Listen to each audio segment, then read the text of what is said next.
You just realized that you needed to hire someone yesterday. How can you find amazing candidates fast? Easy. Just use Indeed. When it comes to hiring, Indeed is all you need. Stop struggling to get your job posts seen on other job sites. Indeed-sponsored jobs help you stand out and hire fast. With sponsored jobs, your post jumps to the top of the page for your relevant candidates so you can reach the people that you want faster. And it makes a huge difference. According to Indeed data, sponsored jobs posted directly on Indeed have 45% more applications than non-sponsored jobs. Plus, with Indeed-sponsored jobs, there's no monthly subscriptions, no long-term contracts, and you only pay for results. How fast is Indeed? Well, in the minute I've been talking to you, 23 hires were made on Indeed, according to Indeed data worldwide. There's no need to wait any longer. Speed up your hiring right now with Indeed. And listeners of this show will get a $75 sponsored job credit to get your jobs more visibility at Indeed.com/BWN. Just go to Indeed.com/BWN right now and support our show by saying that you heard about Indeed on this podcast. Indeed.com/BWN. Terms and conditions apply. Hiring? Indeed is all you need.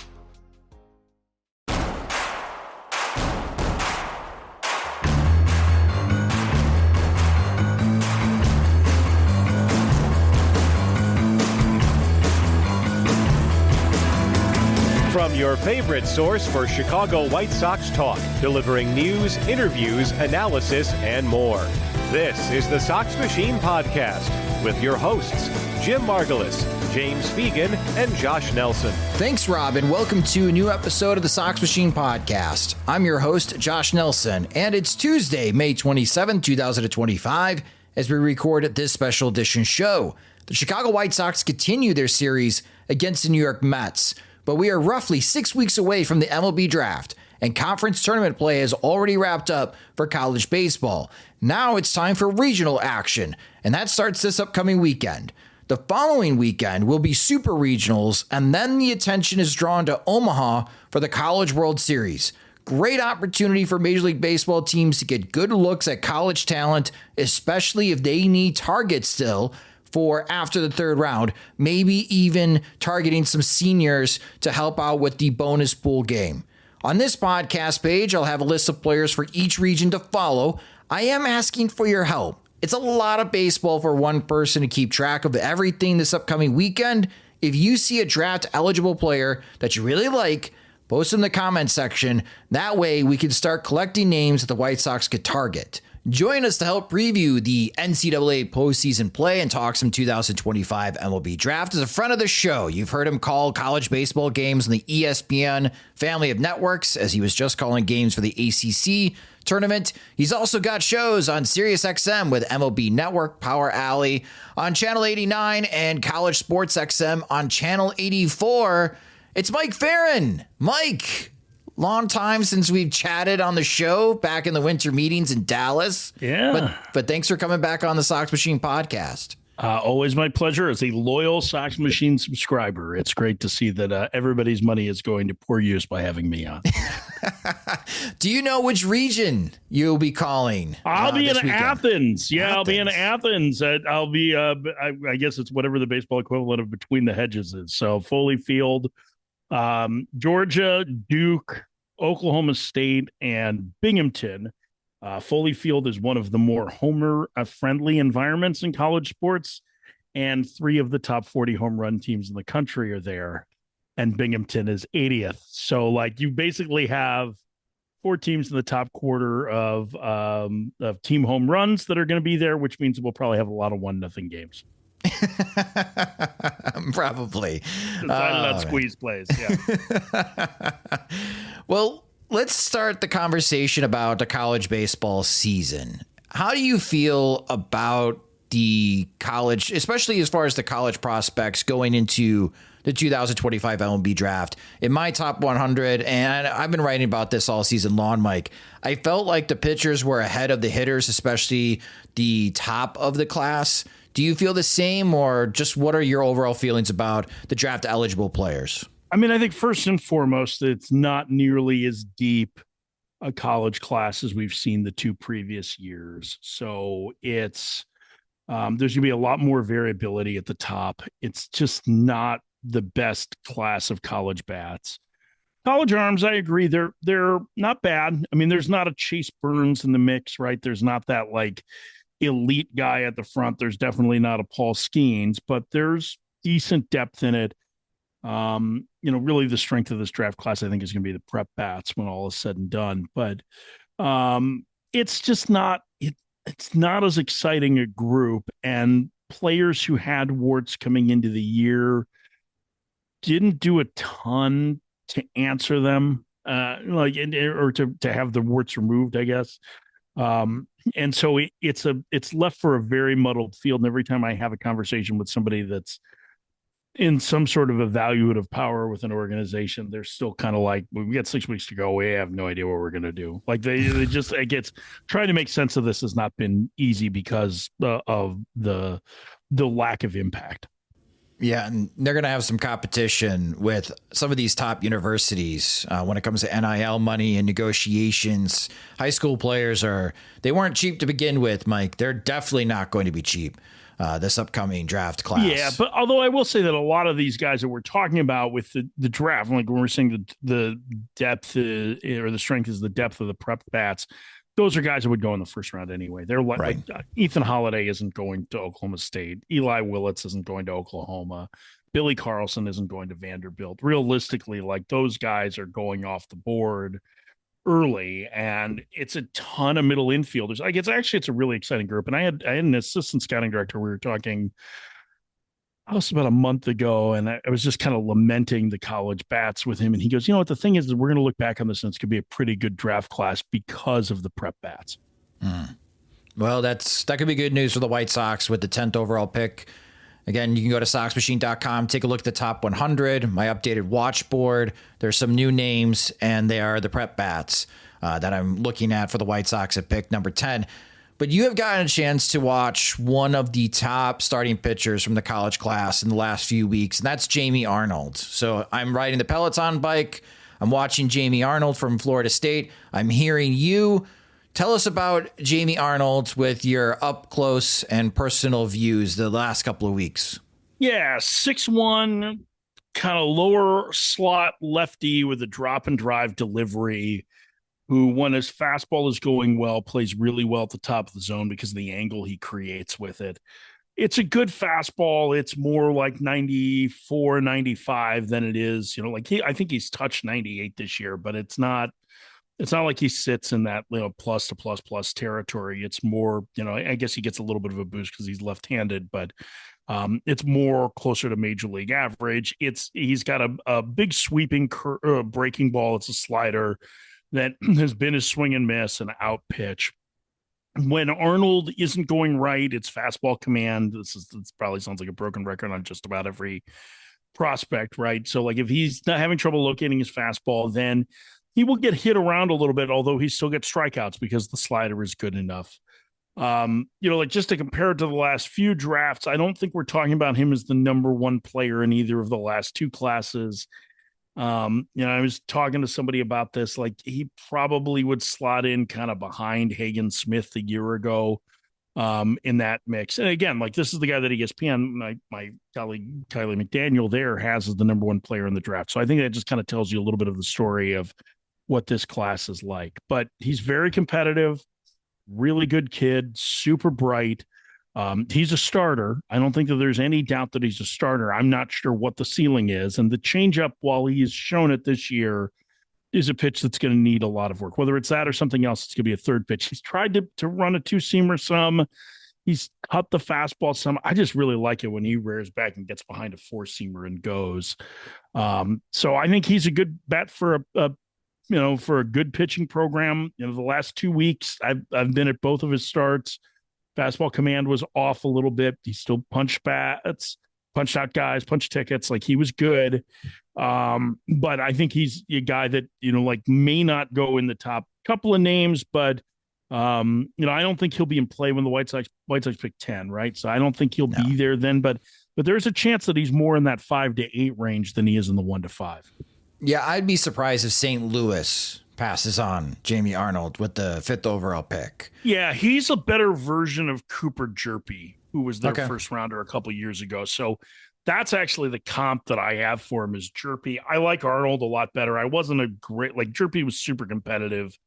I think Arnold has a little bit less reliever risk, well, a lot less reliever risk to him. Again, I don't know what the ceiling is going to be, but I think he'll make it to the big leagues as a starter, and I think he'll be a starting pitcher in the big league. Now, Jamie Arnold is a semifinalist both for the Golden Spikes and the Dick Hauser Awards. These are the Player of the Year awards for college baseball. I am a voter for the Dick Hauser Award. So once we get closer to the College World Series, when they make that announcement, the NCBWA, the day before the College World Series starts, I'll release my ballot so you Sox Machine listeners and readers can see who I voted for that award. But Mike, I have to be honest. I'm having difficulty right now finding, not necessarily finding 8 guys to fill out my ballot, but to decide and who should be the College Baseball Player of the Year. So as someone that has broadcasted games all season long, who would you pick to be College Baseball's Player of the Year? I just want to shout out Cardell Thibodeau at Southern, who had an unbelievable season. He was a transfer from Louisiana Monroe. He won both the SWAC Player of the Year and the Newcomer of the Year award. Here's his line on the season. It's incredible. 439, 544, 847. That's a slash line. Highest OPS in the country, nearly 1,400. 18 homers, 71 stakes, 24 bags, and he walked a dozen times more than he struck out. Like, he had an unbelievable year. He is not going to win any of these awards. I don't think that there's been a player from the SWAC that's won. I want to say, did Ricky Weeks win the Golden Spikes Award when he was the number 2 overall pick? Yes, he did. Out of Southern, like he had a very similar year to Thibodeau. Actually, I think Ricky hit like 480 that year. He had his sophomore year. I think he hit over 500. Like the SWAC is not the best conference. Ricky Weeks was the best player in the country. You can only imagine what the numbers looked like. But Cardell Thibodeau, I just want to shout him out because he's having a great year. He's not going to win. To me, it's Alex Lodiz. That's the guy, the shortstop at Florida State. I think he's got to be the favorite for the Golden Spikes Award. I would think that he's in that mix for the Dick Hauser Trophy as well. 17 homers, playing a solid shortstop every day on a national championship contender team, top 10 in batting average in the country, hitting 415. He was the ACC Player of the Year. He's probably a late first, early second round pick. I'm not sure if he's a shortstop in pro ball. But he is really a very, very good offensive player. He hits the ball extremely hard. He's had this incredible year. And I think at least among the power conference guys, he's the guy that I would lean towards. I've kind of felt like he was the presumptive Golden Spikes Award winner for like the last, I would say 3 weeks or so. No, probably longer than that, maybe closer to 6 weeks. It's been a great season for him, and I think he's the guy that I would say has to be the favorite to win, all or most of the Player of the Year awards. That's a great pick because watching him against Duke in that ACC tournament final, Mike, it is I don't want to say it's a violent swing. It's a very fast swing, but he swings with authority. Like Lodiz does not get cheated on his A swing, which is something that Major League scouts are going to really appreciate because that generates a type of exit velocity and the angle of attack that every scout is looking for now. The strikeouts is an issue, but I was recently told that there's no way that he's going to be on the board for the White Sox at pick 44 in the second round. That Lodiz is someone that will be taking earlier than many are expecting. So it seems like firm first round for him. Yeah, I mean, I think I'll see. I'll wait and see because the scouts that I've talked to maybe aren't quite as enamored. I think because of some of the approach stuff, and I think some of the more data-driven teams are still going to end up favoring like Merrick Houston at Wake Forest over him. Houston doesn't have the same potential impact, but he controls the strike zone very well. He makes contact in zone a ton. He's got a great idea of the zone. He's going to play shortstop as a pro, whereas I think there's some concern to Lodiz that have to move to third. Merrick Houston's a little bit like Griff O'Farrell last year, who was a supplemental first rounder of the Orioles, who's a high contact, low power shortstop. Houston probably has a little bit more pop to him. with those swing decisions and the ability to stay at shortstop are probably going to drive him a little bit. Yeah, maybe Lodis goes towards the end of the first round. I could certainly see that being possible. The upside is significantly better, I think, because like if he gets to it, like you're talking about a, potentially 15 to 18 homer infielder with a non-zero chance of playing shortstop, but he swings a lot. He goes outside the strike zone a fair amount, and most of what teams are looking at are swing decisions, right? It's like how do you do in the zone? How much contact do you make? How much do you swing at pitches outside the zone? All of these things, and like what's happening on swing decisions are a big driving force beyond just how hard a guy hits it or what the power potential looks like. And just the guys who don't make contact or make the right swing decisions don't play in the big leagues because the stuff for pitchers is way too good and too consistent.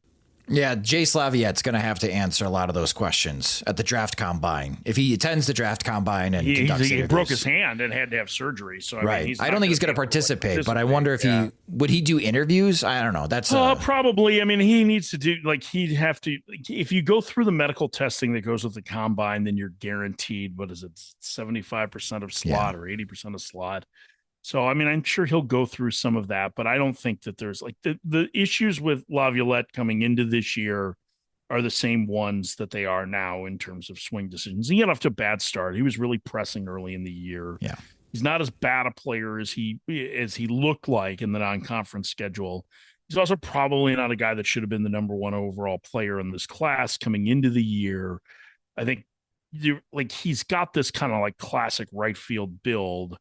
And there is some explosion in his tools, but I don't think it's we knew that the swing and miss was going to be a problem, and it didn't really get better this year.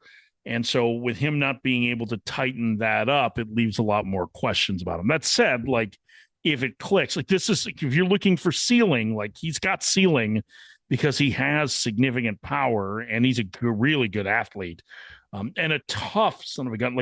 He got hit by a pitch. And what was it? The quarterfinals of the SEC tournament. He fractured a knuckle on his left hand, had to come out of the game, had surgery on it, and talked his way into the lineup the next day and didn't just play, but he knocked in 2 of the 3 runs that they scored in their loss. He played through a nasty hamstring injury in Omaha last year because the dude just wants to play. And that, I really appreciate about him. I don't think you can question Jace Laviolette's makeup at all. No, that's a significant amount of toughness. Just the strikeout rate and the strikeout rate, contact rate. Yep.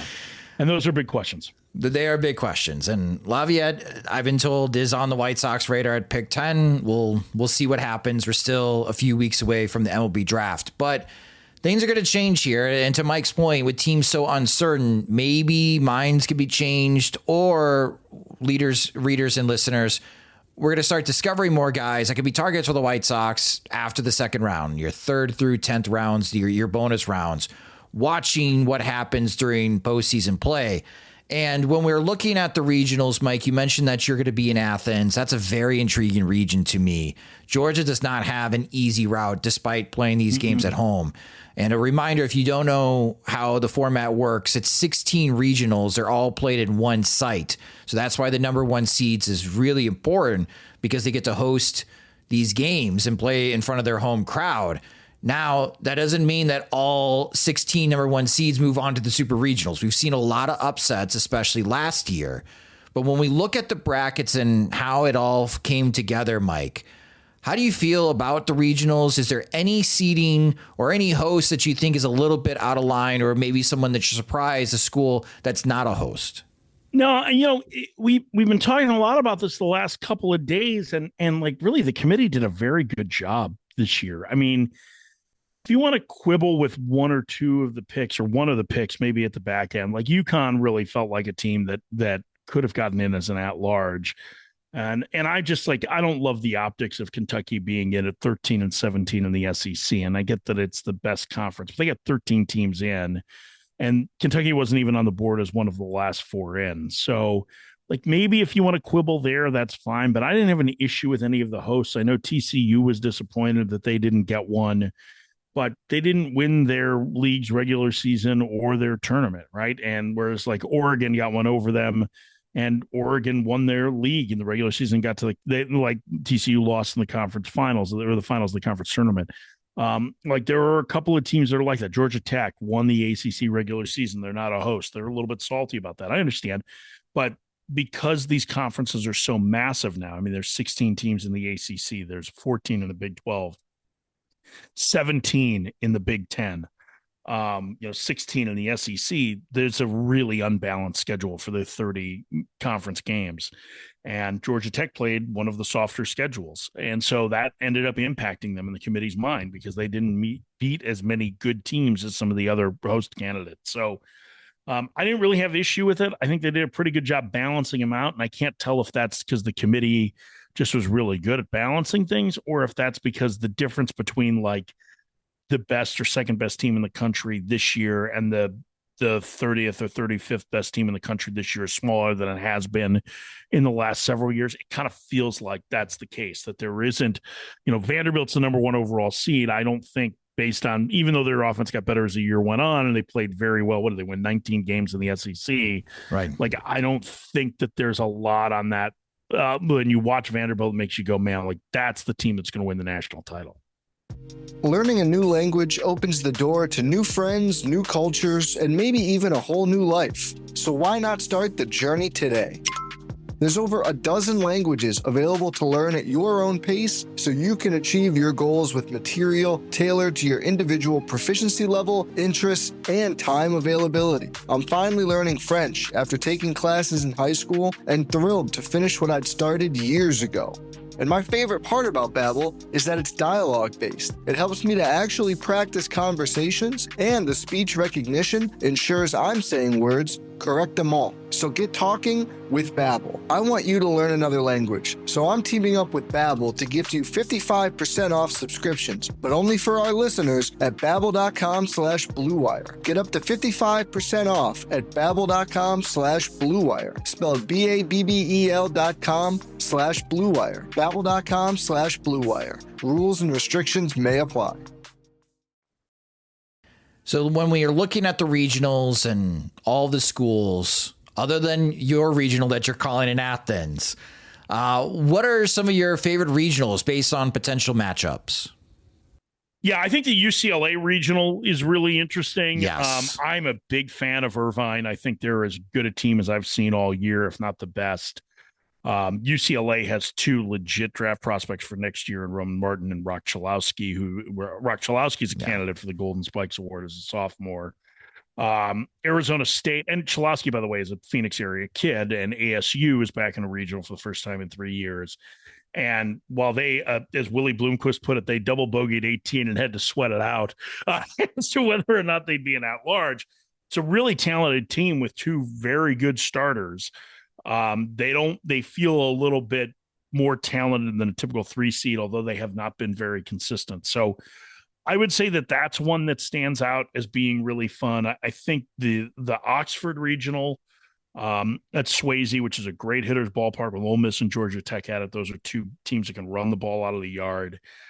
That's a really fun one. And then I think that the Eugene regional is one that's really good. That to me is it's either that or Hattiesburg that you'd call the group of death. Oregon wins the co-championship in the Big Ten. They've been to super regionals the last 2 years. They lost game 3 of a home super to Oral Roberts 2 years ago. They haven't been to Omaha. They've been close.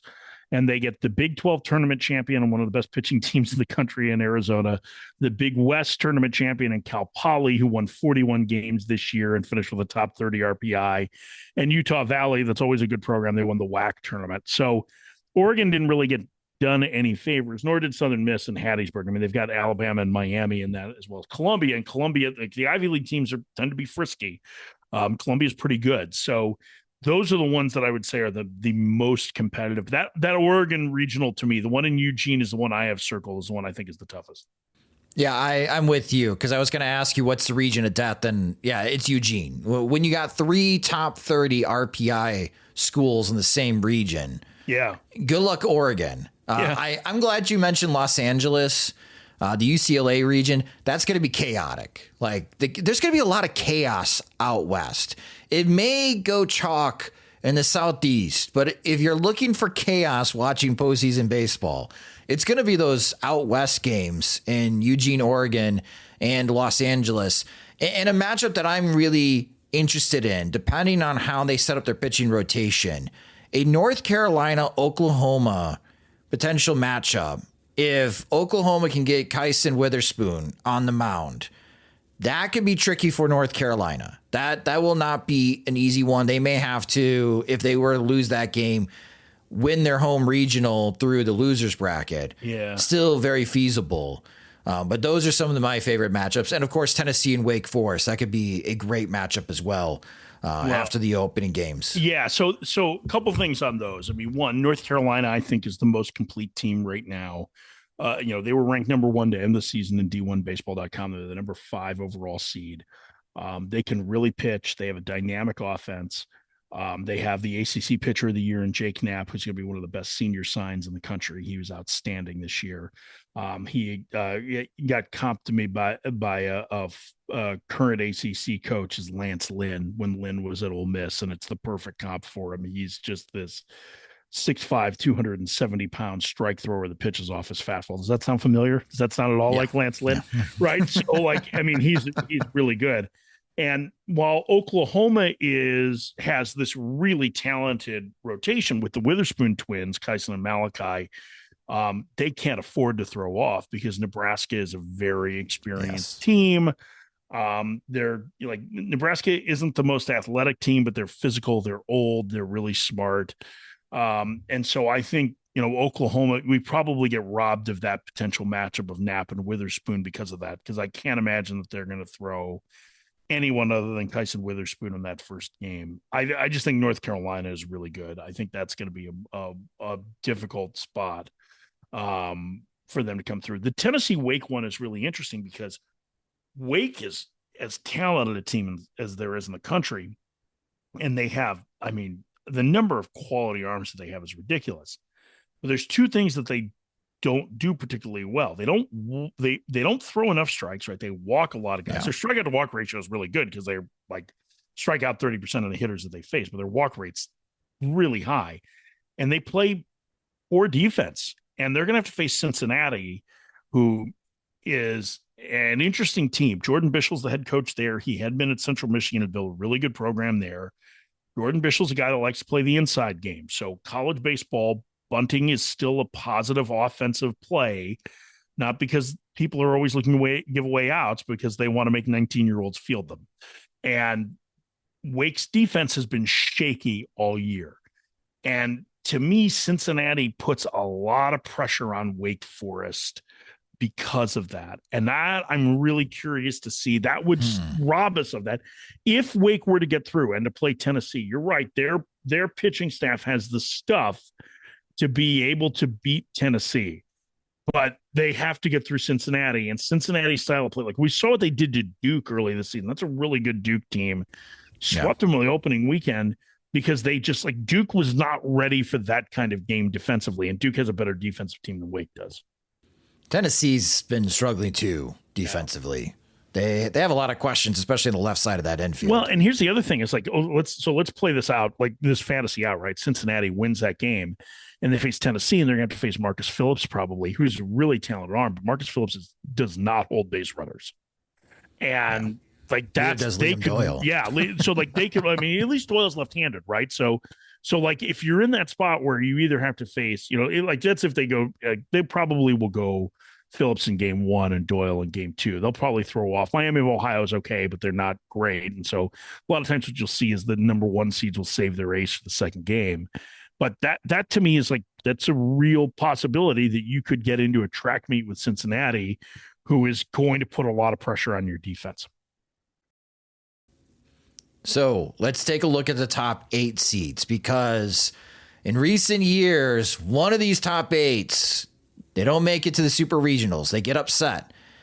And it shocks the college baseball world when it happens. But Mike, we know that the chances of this happening again are pretty high. Yeah. So when you look at the top 8 seeds, who is at most at risk of not advancing to super regionals? So I'm going to leave my regional out of this because I think I think it's up for grabs, but I also don't want to make a claim on anybody in the games that I have to call. I feel very uncomfortable doing that.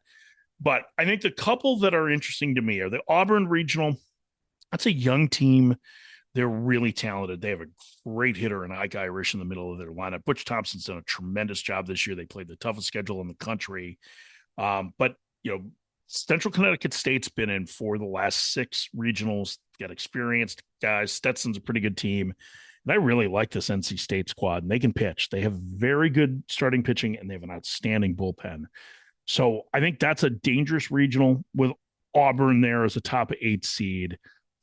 Texas, I don't know how vulnerable they are in regionals, but when they lost Jared Spencer for the year, they lost a guy who I thought he was the best pitcher I saw this season, even as a senior. I mean, it was like the Josh Hader starter kid. And they lost their Friday guy, and they played most of the year without Max Ballou, who last year was the Big 12 player of the year. Now, he should be back for regionals, but we don't know what his timing should be like. So they feel a little shorter than what Texas normally does. And despite the fact that they got off to this incredible start in league and won the SEC regular season, they don't have that same kind of there's not the same kind of feel of the talent there that you would normally think about with an SEC team that wins it. They have an amazing coach. Obviously, Jim Schlossnagle works magic wherever he goes. And I don't think it's out of the realm possibility that Texas gets to Omaha. I just think that they're a little bit more vulnerable just because of the injuries that they've had. Yeah, the one that I have, Corvallis, out in Oregon State, they're the 8th seed. That's going to be tough for them. I also have Arkansas. I don't know what it is about regionals, but they have like the worst luck in Fayetteville. Yeah. Last year, they forgot to hit. And Kansas, decent squad. Creighton is sneaky here. Like, that's the one that I'm circling. Like, a Kansas Creighton game, first of all, is going to be fantastic and entertaining. But Arkansas cannot look past Creighton if they win that opening game against Kansas. Yeah. I mean, Kansas is going to throw Dominic Vogeley in that game, who is one of the best pitchers in the country. So I think Kansas poses a threat to Arkansas. I get what you're saying. I mean, I was there 2 years ago when TCU beat them. Trey Richardson had the 3-homer, 11 RBI, 2 grand slam game against them. It was unbelievable. And TCU ended up going to Omaha and being in the Final Four there. So they like Arkansas, you're right, has had this kind of bad home luck. I'm not sure that it's the toughest regional for them. I disagree with you full out on Oregon State. I think they're clearly the class of that regional. I know TCU over felt TCU? like they had a case to hope. Yeah, TCU's banged up. No Carson Bowen, who is a really good catcher. I know that they're going to be a little bit chippy, but Oregon State hasn't gotten a lot of attention because they haven't played any of their games on TV because they're playing as an independent this year. I had a chance to see them early this year. They have a ton of quality arms. Their lineup is really good. Ivar Arquette is probably, I would guess at this point, going to be the first college bat off the board. He's a 6'5" shortstop who can play the position. They have a ton of pop up and down the lineup. I think that Oregon State team is pretty good. And, I don't think, I think it's great. This is crazy to think, but it's been 10 years since Southern Cal was in a regional, right? Like, they haven't been in a regional since 2015. St. Mary's is going to be literally a fight. Like, Eric Valenzuela, the head coach there, is a former Golden Gloves boxer. Both of his teenage boys are boxers. Like, St. Mary's will not give any ground. Like, that's eval. That's his, that's kind of his reputation. That's who he is. He is unbelievably tough. He's a great dude, great coach. But I really think that Oregon State team is poised to run through that regional. And then, we'll see what happens when they get to supers.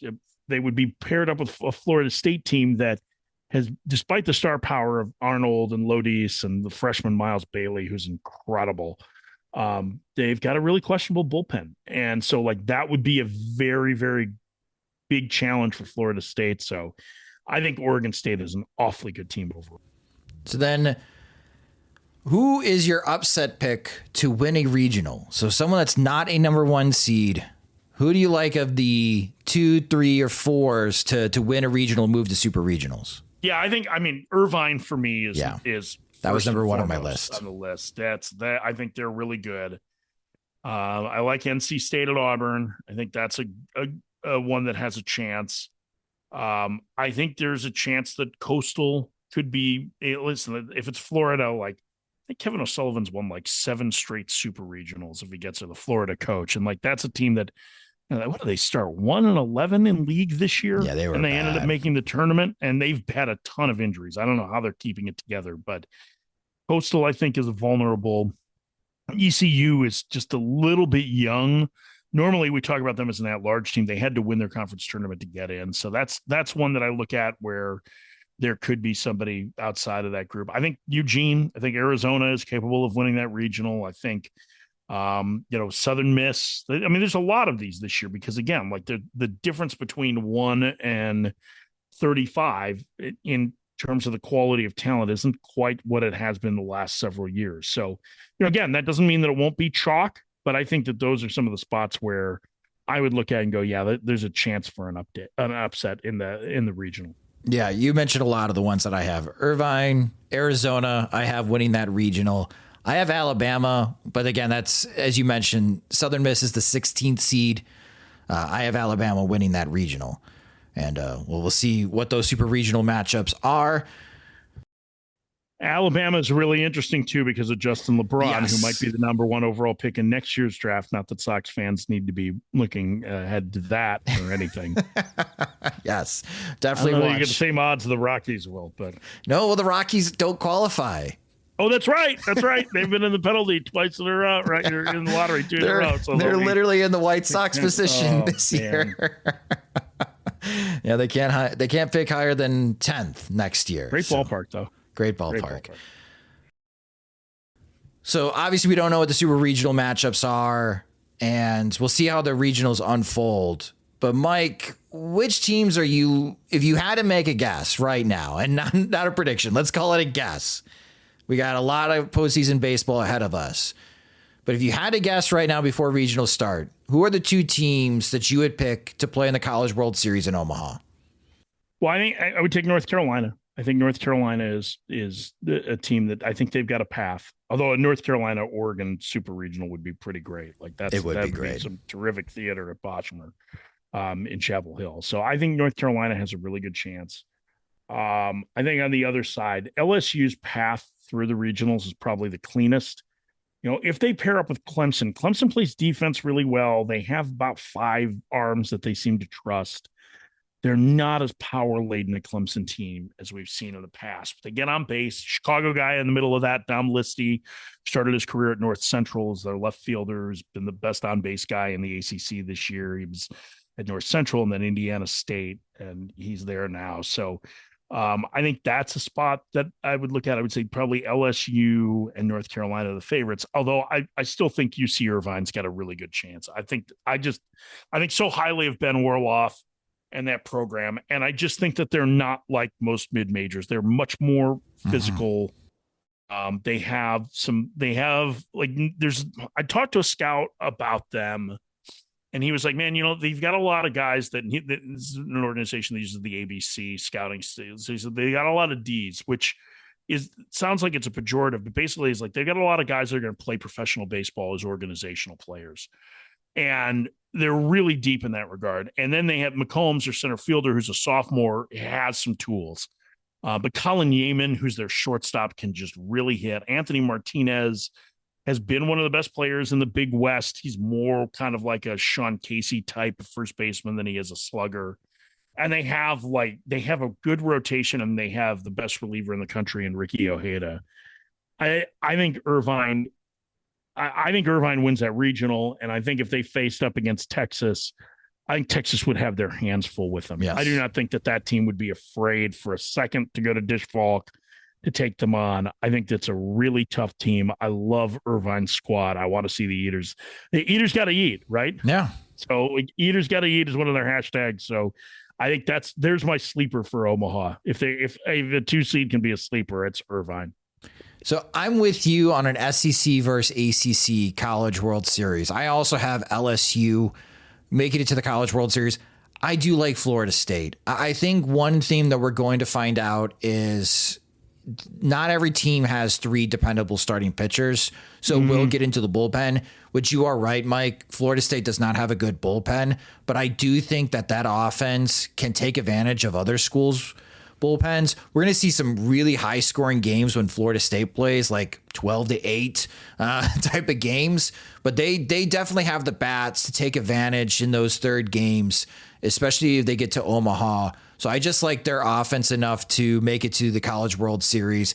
And I'm actually going to ride the Seminoles they're my pick to win the national championship this year over LSU. Finally, Florida State wins a national championship. Nothing would How make long me has it cheer. been? They've never won. Most appearances without ever winning the national championship. There you go. I mean, so kiss of death, Florida State. I apologize. You won't make it out of regionals now. there's the thing that concerns me about their offense is that there's a fair amount of chase there. Yeah. And if you can kind of work them backwards a little bit, you can have some success. Now they're potentially facing Northeastern in the 1-0 game in the regional. Northeastern is the hottest team in the country. They've won 27 straight games. They have the best ERA in the country. Now they've been playing in the CAA, which isn't exactly the ACC in terms of offensive prowess, but they're a pretty good team. And I'm very curious to see how they would use Florida State's aggressiveness against them. Northeastern's head coach is Mike Glavin, who's Tom Glavin's brother. They're a very good program. Like, that's not an easy, they didn't get the easiest draw. Mississippi State's got some talent there too. Yes. But you're right. Like, Joey Vellini, who was maybe the most consistent starter for Florida State for the first, I'd say 10 or 11 weeks of the season, has scuffled down the stretch. And that's kind of to be understood. He's a transfer from USF. He had Tommy John surgery. He hadn't been a starter before this year.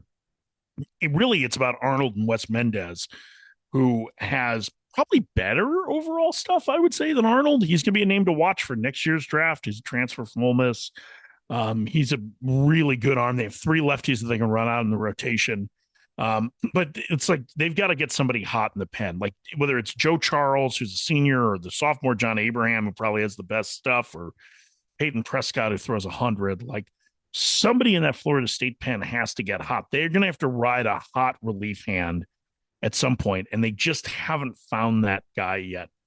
And that was one of the issues that they had in Raleigh this week, or in Durham this week, I should say.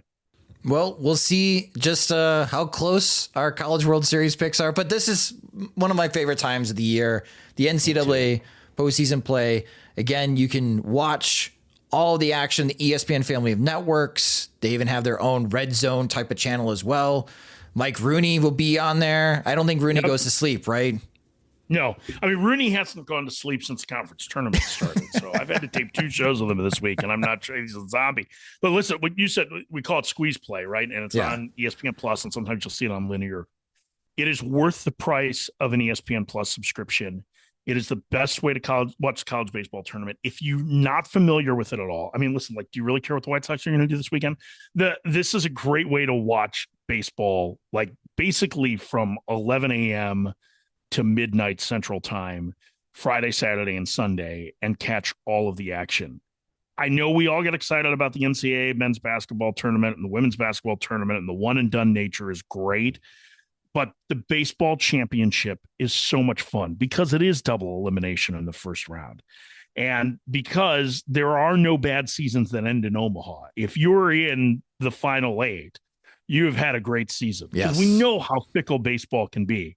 And just like getting to a place that can only be described by one word, this is Omaha. It's the 75th anniversary, or the 75th year, I guess, that the Men's College World Series has been in Omaha. 1950 was the first. Texas won that one.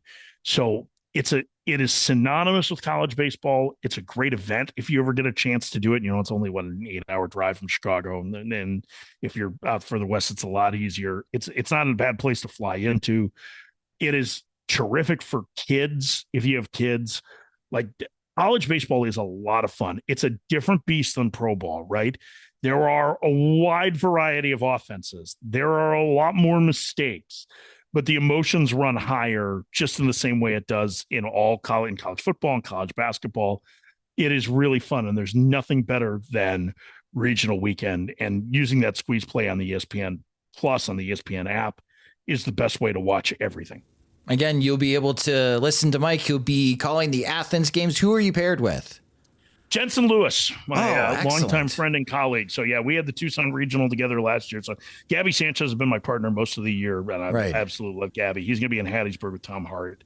So Jensen and I will be doing that. So that'll be a lot of fun because we've got an unbelievable crew, just like an A+ crew that we have. So it'll be great. And we'll be on, I think we've got 11 a.m. Friday. We'll be on SEC Network for Georgia Binghamton and ESPNU at 5 o'clock Central for Duke and Oklahoma State that night. So those are the only ones I know of where they are other than the app, but we'll be on linear TV for both of those.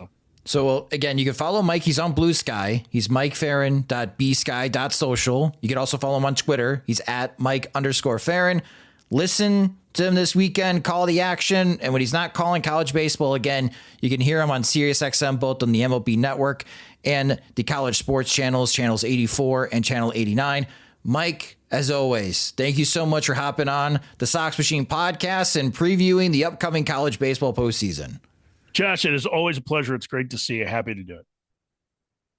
That will do it for this episode of the Sox Machine podcast. Thank you guys so much for listening. If you just discovered the Sox Machine podcast, you can subscribe to the show wherever you listen to podcasts, such as Spotify and Apple Music. You can listen to this show and watch our other videos, including MLB draft videos of select prospects, on our YouTube channel at youtube.com/Sox Machine. Follow us on social media. We're on all the platforms at Sox Machine. Yes, we are on Blue Sky. You can follow me at SoxMachine_Josh or on Blue Sky at josh.soxmachine.com. If you enjoy our work and want full access to all of our coverage of the Chicago White Sox, Major League Baseball, college baseball, and the upcoming draft, sign up at SoxMachine.com. Monthly plans start at $5. That gets you an ad-free version of both the podcast and the website, gains full access to all of our coverage, and unlocks the comment section for you. We also have additional tiers of support in which you earn additional benefits. We still have some spots open in our Veterans Committee, which gets you in a group chat along with the other VC members, and have direct access to our beat reporter, James Fegan, who loves to share gossip and whispers of what he's hearing within the White Sox clubhouse. Again, go to SoxMachine.com to sign up today. The Sox Machine podcast is a production of SoxMachine.com, your home for all things Chicago White Sox baseball and part of the Blue Wire Podcast Network. I'm Josh Nelson. Thanks for listening and watching.